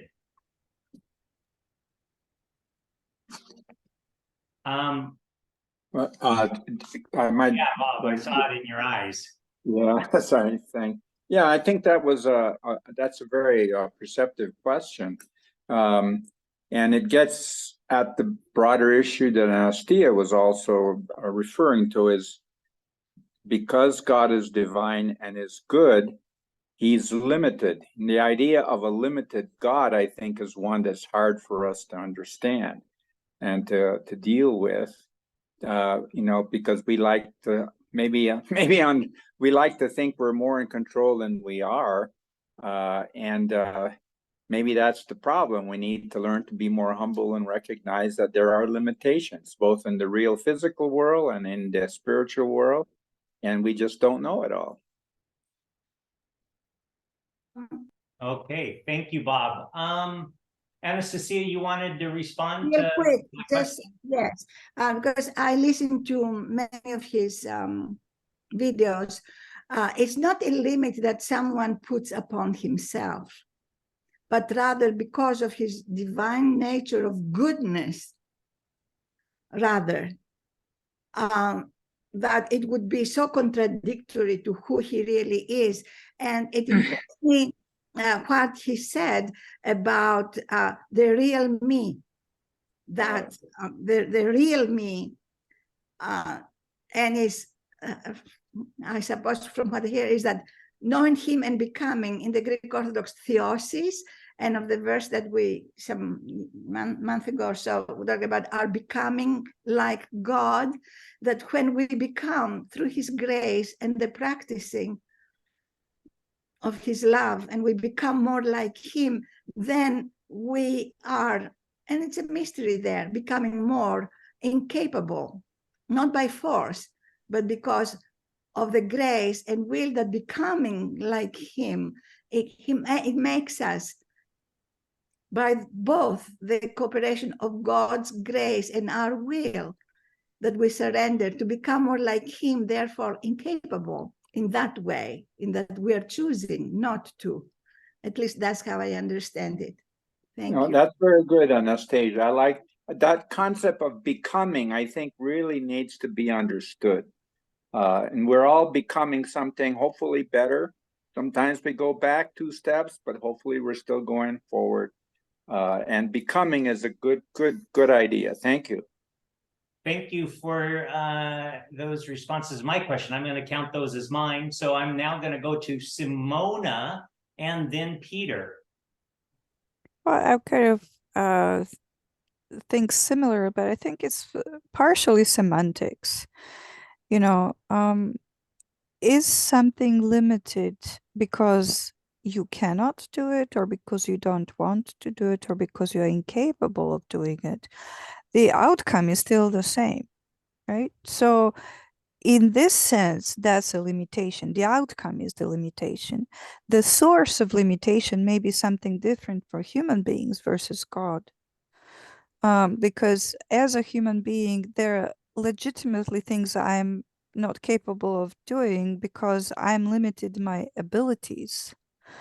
And I'm limited by the, physical world, by, my physical body, my mental acuity, and all these other things, everything that makes me who I am. And in terms of God, God is not limited in this sense that the environment limits his actions. God is self-limiting because his nature is that of goodness and love, and therefore he is limited in respect to evil. And that limitation is not external, it's internal. All right. And yeah, so then that still leaves me at grasping for a definition of what's the difference between earth and heaven, and this existence and the life hereafter. I don't, sorry, so I don't think that very big part of our limitations right now is dependent on our environment and our ability to function in this environment. I believe when the environment changes, we will change as well. If the environment does not allow evil, then we cannot commit sin in this respect, but not sin in terms of action, but sin in terms of separation, because we will be in the constant presence of God. Thank you. Peter, and then Rodney.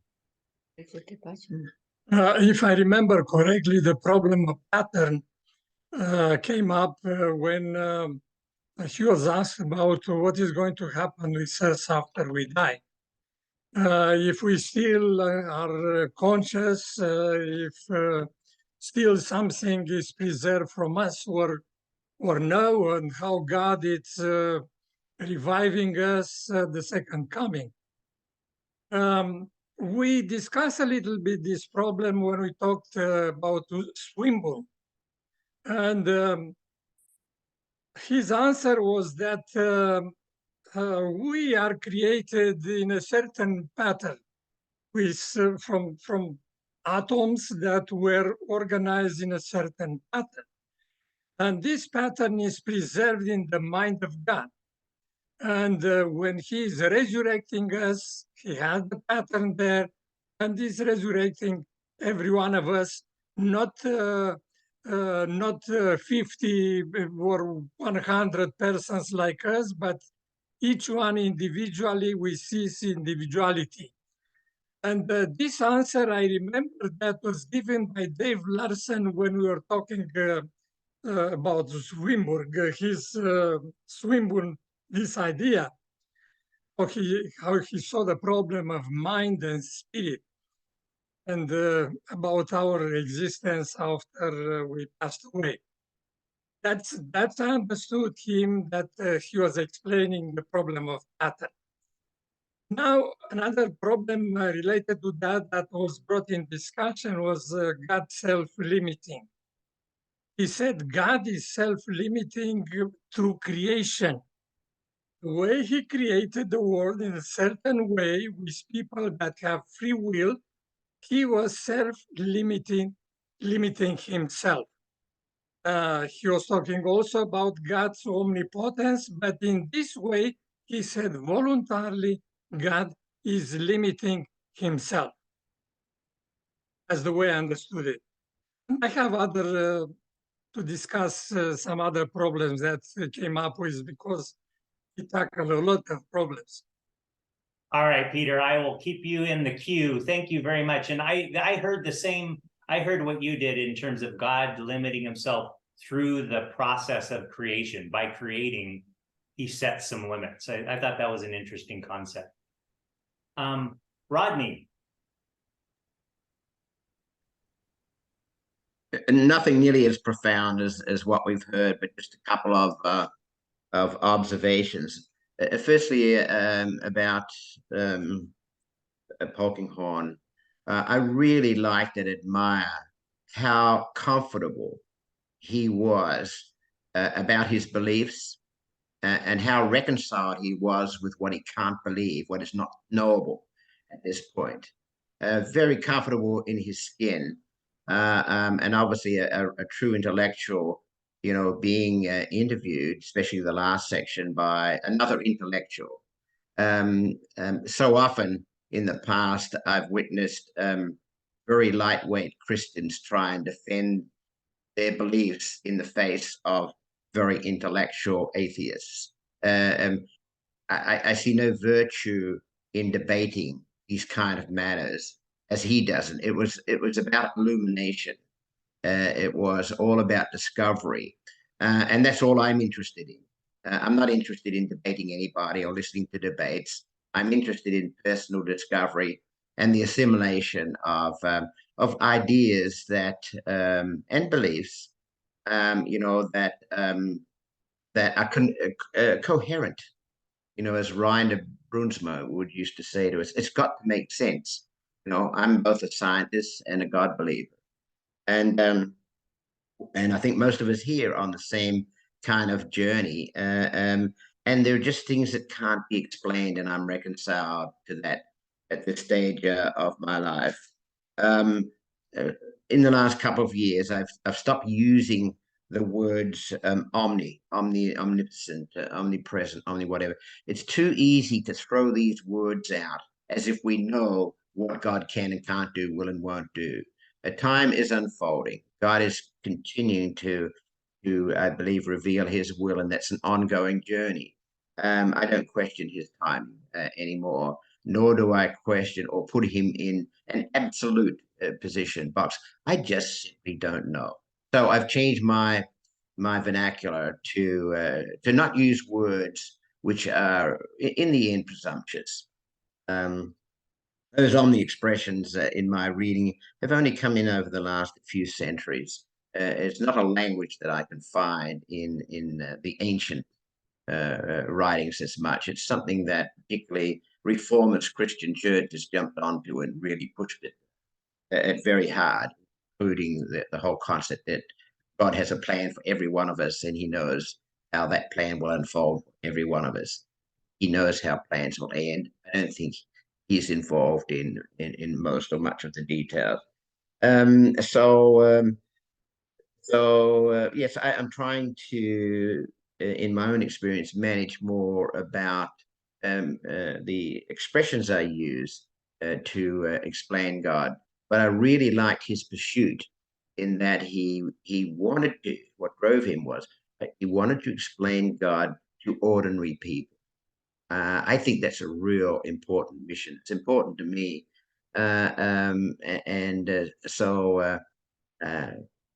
Creating my own theology and beliefs, and I'm going to end here, and my beliefs in a way that my friends, everyday people, my family, everyday people, ordinary people can understand is a worthy and a personal mission.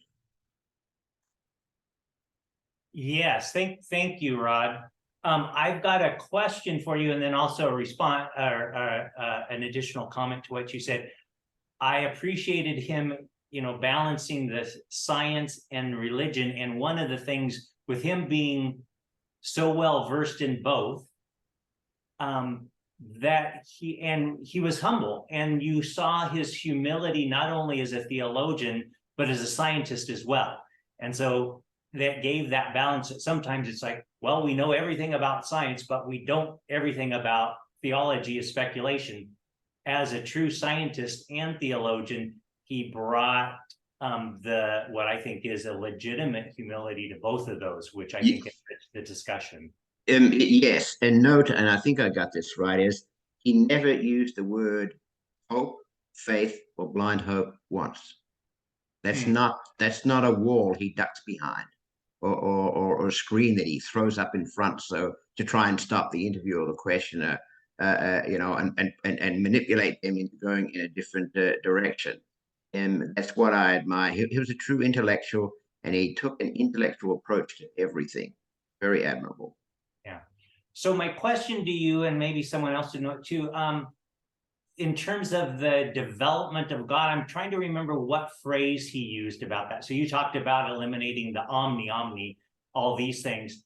He used a phrase, and someone used, I think, the same phrase earlier in one of their comments, how he described God, not omni, not knowing time, all time, but the progression of time. Yes, he used the word unfolding, which I like.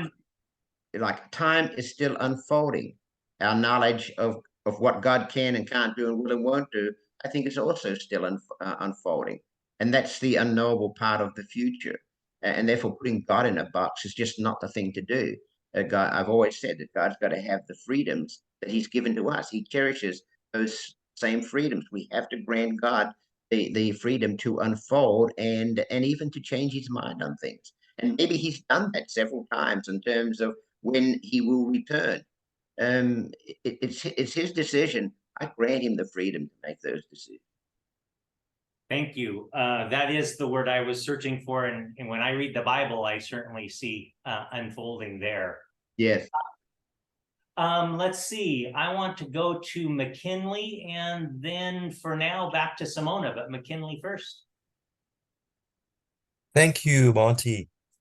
I have a few observations which might echo some of what has been said before, but watching the videos, at least a few that I went through, I found that Dr. Polkinghorne has given a lot of thought to these topics. I found that he uses natural language to communicate his bridging of faith and science, which makes him very effective in that mission. Many times when we Christians sometimes engage non-Christians about our faith, we really resort to the dialect of faith, which makes it hard to communicate. For example, he talks about this self-disclosing of God rather than the favored terminology, revelation. His approach was not to debate, but to show how Christianity worked for him in his experience. A couple of things I was looking for since he was a physicist. I was looking for his use of the thermodynamic framework as a continuum that links the topics of science and religion. He talked about information, matter, and energy at some point. My thought is that these fields are both on the knowledge and information continuum, that is religion and science. The second item I was looking for was a discussion of entropy, and I suspect he might have offered thoughts about this, but it didn't come up. And this consideration of entropy addresses the question Monty asks earlier about the information pattern. Does freedom of choice continue to exist post-entropy, or in an entropy-free world? And I think the answer to that question is yes, because that would be consistent with the nature of God, being our creator who prioritizes the liberty of his creatures. Okay, thank you. So I've got an active queue, which I like. I've got Stephen with the first question, then Simona, and then Peter. Stephen. I think Simona should be next. Simona's spoken before and you haven't, so Okay, you're on all right. priority list. All right, I'm late to the party. I'll just reference the two things that McKinley brought up. We watched a number of the videos that are in this playlist. And in subsequent videos, he does address this whole issue. First of all, he does talk about thermodynamics. And then he also addresses the issue of entropy. And he uses the terms chaos. And he points out that the universe is both ordered and disordered. It's both organized and chaotic. And he talks about that in some detail. And so I would encourage you to look at some of the subsequent videos after the one that we just witnessed, because he does talk about that in a little more in depth. So that might help you in terms of answering your observations. All right, thank you very much. Thank you, Stephen. And one thing, and maybe McKinley will take me on this, but I was listening to a speaker recently and talking about this whole entropy sort of thing. And one way that, yes, things are heading towards more chaos, they naturally do, but when you can insert energy into a process, a lot of times that can bring about more order. It takes something. If you just leave it alone, things disperse, become more chaotic, less ordered, but adding energy to things is a way to establish more organization. That ring true, McKinley? That is correct. And this is one of the things our friends in the field of biology often don't consider. In order to create order, there needs to be an expenditure of energy and an input of information. Order doesn't of its own arise from disorder. And you will notice Dr. Polkinghorne also mentioned that information as a sort of a default organizing principle is going to be more present as the future unfolds. And this is captured again in the framework that we discussed in our digital food list potluck, where the generalized law of thermodynamics goes from just matter and energy to information, matter, and energy. So Monty is right in referencing the person he's talking about. The expenditure of energy and the input of information is required to introduce order into a system. All right, so now we come to Simona and then Peter. Well, I think it's important to say that the information also has to be ordered for the outcome to be ordered. Because if you introduce misinformation or information that is incomplete or information that has been in some way corrupted, then you will not get order out of it. And I think that is probably one of the strongest arguments for existence of God in science, as far as I can see, is this existence of ordered information that has to be a result of a conscious mind that is knowledgeable. You can't just throw information and hope for the best. I mean, you need to know what you're doing for you to actually have an outcome that you want. But, there was one thing that was really interesting for me when he was talking, and in the first interview, when talking about his contributions, his friend was talking about how he was able to talk to people in their own language. And I think this is so important, both for science and theology. I think that science has lost its supremacy in today's world. And I'm sorry that we have this, what I call an epidemic of ignorance. because people who have knowledge, people who are supposed to grow that knowledge in the world, do not know how to speak about it in terms of the way how people around them can understand it. So I remember I was talking once with someone from the Bill and Melinda Gates Foundation about this anti-vaccine movement. It is so prevalent, unfortunately, these days. And she was talking about their efforts in Africa to talk to people about vaccination. And she said that, providing information alone is insufficient unless you put that information into a coherent story that people can, that resonates with their experiences. I think it's really important for both science and theology to speak to people in such a way that their experience can resonate with the information they're receiving, so that we don't end up in a sort of post-apocalyptic world of science where people have so much more information than ever before in history of the world, and yet willingly remain ignorant simply because they cannot assimilate it, they cannot understand it. Thank you, Simona. Let's see, Peter, thank you for waiting so patiently. You're up, and then Rod.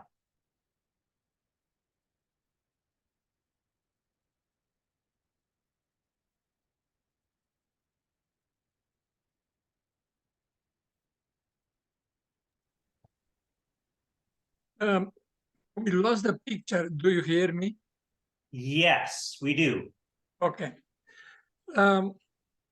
This interview basically was about science and religion, and he tried to explain how these two operate, and if they both answer our main questions about our existence, about the universe, what is happening with us after we died, and so forth and so on.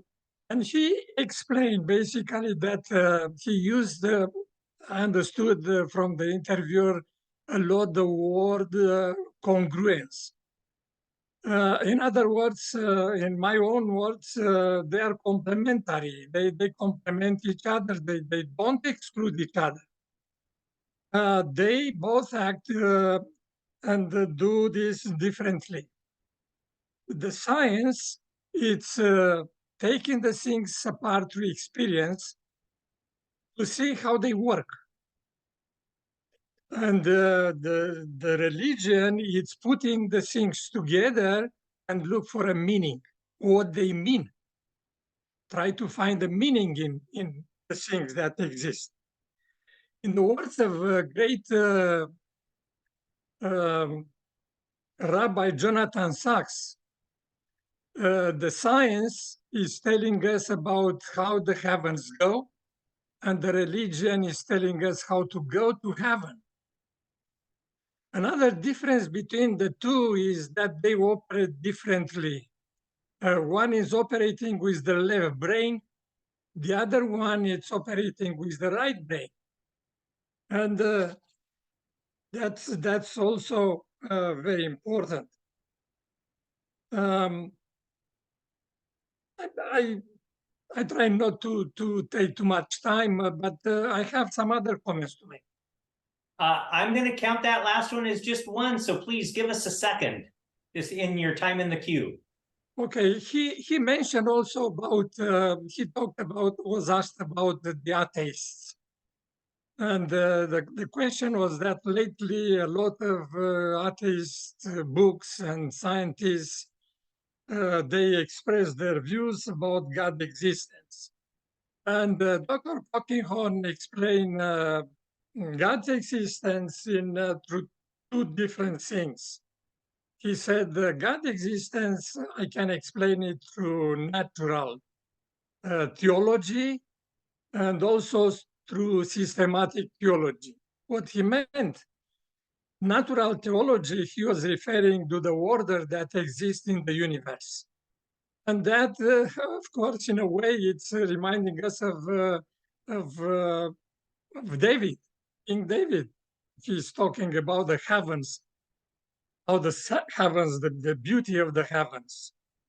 And the systematic theology was the one revelating, I mean, the arguments revelated by God himself, and through embodiment of himself in Jesus Christ.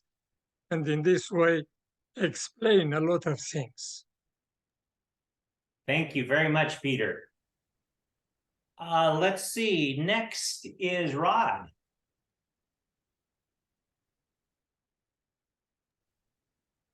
I'm asking you to correct me if I heard something wrong, but on this issue, when the issue came up on his evidence for the existence of God, he talked a lot about order. I'm writing a book for my family and for myself in terms of why I believe in God, why I choose to be a Christian. And I've actually amazed myself at how many examples of order there are that are related in the Bible and in the universe and in science. So I think I'm loaded up pretty much on that. But his first one was how immensely, I thought he used the word fertile the earth was. And I like that word because I think the notion was durability. And we don't know how many millennia exist in the beginnings of life on Earth. But I have been mindful of just how durable the Earth is. Now, we hear a lot to the contrary about the threat to the existential threat to Earth. But when it comes to fertility, I was during the week actually eating a salad and thinking, I get all the nourishment that I need from the food on my plate to sustain my body and improve my body. It's so readily available. And so if you start to reflect on the fertility of the world, this stuff is coming out of the soil. And there's plenty of it, plenty of it out there. I think it's an amazing thing. And science can't really explain, I think, the fertility and the durability of the earth. It supports so much life and so much life since the beginning of time, of life on earth. And here we still are. Here we still are. And we don't know how limited, it seems no limit to the fertility of the earth.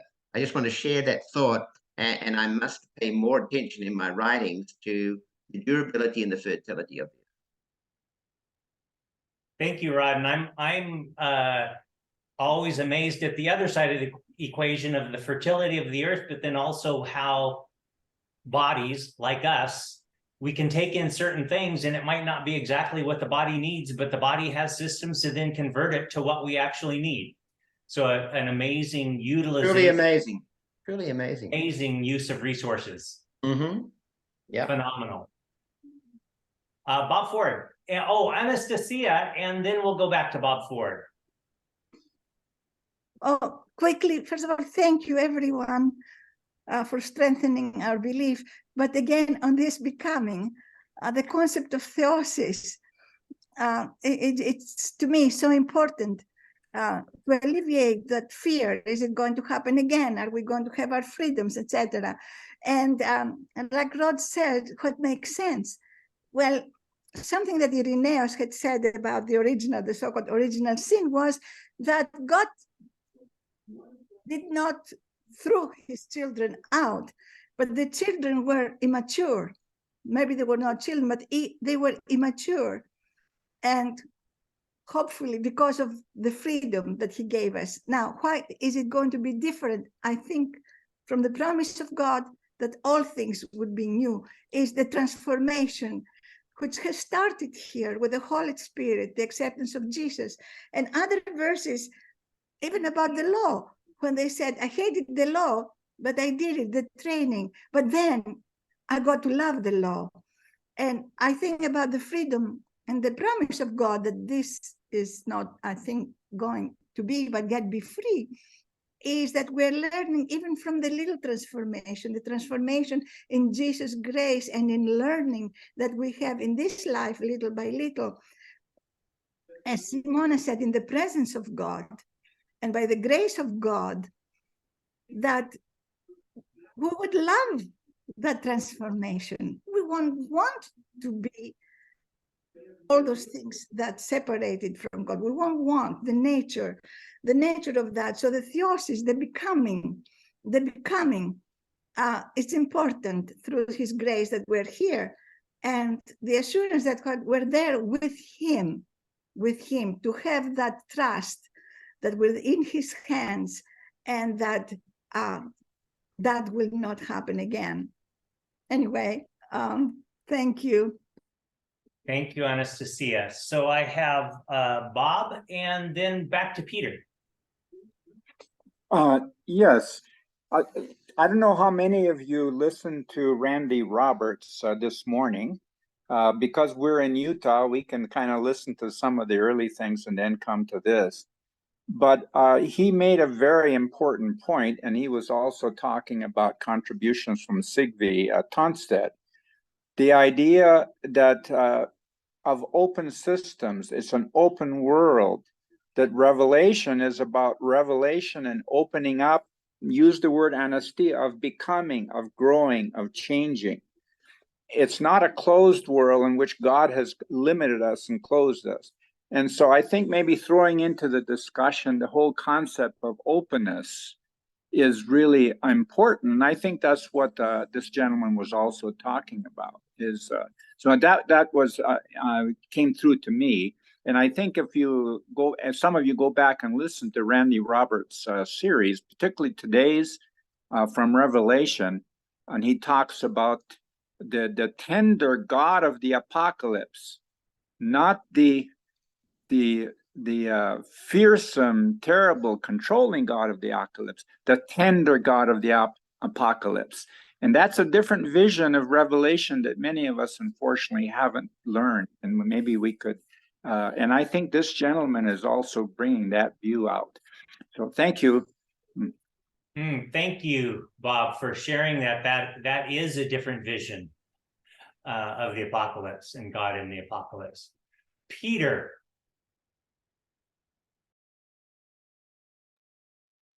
Well, a short comment about his humility that impressed him very much. I mean, he was a prominent person already, professor at Cambridge, and he professed this until he was 48 years old, when usually the scientists are giving their max, their contribution to the science and whatever they domain choose. But the way he explained the fact that he gave up science and decided to become involved with religion is that science, he said, doesn't answer our major questions. He didn't find this interesting enough. As a scientist, he didn't find that science is answering the main problems, and he was looking to find these answers in theology. What impressed me also was the fact that he became like an ordinary priest in an ordinary parish in a village in England, that he decided to start as an apprentice in studying and learning from the master, which was Jesus Christ. I mean, a man so accomplished scientifically decided to start his apprenticeship, his apostleship at the feet of Jesus, and to learn and to find the answers from Jesus Christ himself. More impressive is that, I mean, looking at his pedigree, he was also knighted for his contribution by the Queen Elizabeth II. And overall, I was very much impressed, and I don't know too many people that I mean, like Moses from the glories of Egypt became a shepherd, and then from the shepherd became the leader of the people of Israel. It's kind of similar experience. Thank you very much, Peter. Stephen, I think I'm going to have you give us our last comment before we bring this stimulating discussion to a close and turn it back to Simona. So if there's among the takeaways from Sir John Polkinghorne is that he understood that all the scientific and theological discoveries need to be communicated in a way that the average layperson could understand. And I think that's what drove him into the parishes, so that he began to do that in a way that brought all that down and through a funnel in a way that the lay people could have their questions answered or at least addressed. And I think that's a really important lesson here. Back to an earlier comment about communication, I think all too frequently, theologically and scientifically, we get into silos and we only talk to each other that are in the same silo or in the silo next to us. And as a result, it gets lost in terms of its applicability to lay people. And I'm reminded of the analogy about the New England hierarchy in the early 19th century or late 19th century, where they said that the Cabots talk only to the lodges and the lodges talk only to God. And I think we want to avoid that. As a final observation, I'm reminded in terms of this whole understanding of order and structure in dealing with the world that I work in. I constantly am encouraging people to increase the amount of order in their lives and move away from the chaotic elements, and through the behaviors that they can employ to do that. And we talk about that consistently.